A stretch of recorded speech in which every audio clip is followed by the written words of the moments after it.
So many people are so intelligents. So basic ఏంటంటే social media చూడడం వల్ల చాలా మంది ఇంటెలిజెన్స్ గా ఫీల్ అయిపోయి నేను హౌస్ కట్టేస్తాను. సో హౌస్ కట్టడానికి ఈఎంఐ ద్వారా లోన్ కట్టేసుకుంటాను, ఎందుకంటే నాకు రెంట్ మిగులుతుంది, దాన్ని ఈఎంఐ రూపంలో పంపిస్తున్నాను అని చెప్పేసి అనుకుంటారు. బట్ నేను ఒక ఐటీ ఎంప్లాయ్కి ఫైనాన్షియల్ అడ్వైజర్ అయితే నేను అడిగే ఒకే ఒక క్వశ్చన్, నువ్వు ఈఎంఐ పెట్టుకో, ఏమైనా పెట్టుకో, as you have source of income as a job. IT industry down అవ్వడం వల్ల నీ జాబ్ లే ఆఫ్ అయిపోతే, and there is example. So 2000 లో మనకి మార్కెట్ క్రాష్ వచ్చింది బికాస్ ఆఫ్ ఐటీ. చాలా లే ఆఫ్ జరిగాయి. ఎగ్జాక్ట్లీ. సో ఆ టైంలో బ్యాంక్ అనేది కూడా సర్టెన్ పీరియడ్ ల్యాబ్స్ పీరియడ్ ఇస్తుంది తప్పితే it will not allow you free. So నువ్వు కట్టకుంటే పర్లేదు, నీకు జాబ్ వచ్చి ఇన్కమ్ వచ్చేంత వరకు ఆగుతాను అని. సో అప్పుడు ఆ పర్సన్ చేస్తారు డెఫినెట్ గా.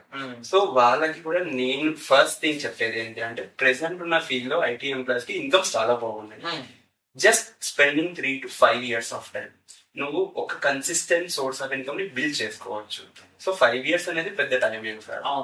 వన్స్ నువ్వు ఆ consistent source of income build చేసుకున్నాక then you start following your dreams. నువ్వు ఇల్లు కట్టుకో, కారు కొనుక్కో, ఏమైనా చేసుకో, యు ఆర్ ఫ్రీ. బట్ ఎందుకంటే ఆ గ్యాప్ ఏదైతే ఉంటుందో when he loss his job, ఆ వచ్చే కన్సిస్టెంట్ ఇన్కమ్ ద్వారా తన ఈఎంఐస్ ని కట్టొచ్చు, తన ఫ్యామిలీని పోషించవచ్చు, కిడ్స్ ని చదివించవచ్చు. సో ఈ ఫేజ్ అనేది డెఫినెట్ గా కవర్ చేయాల్సిన పోర్షన్.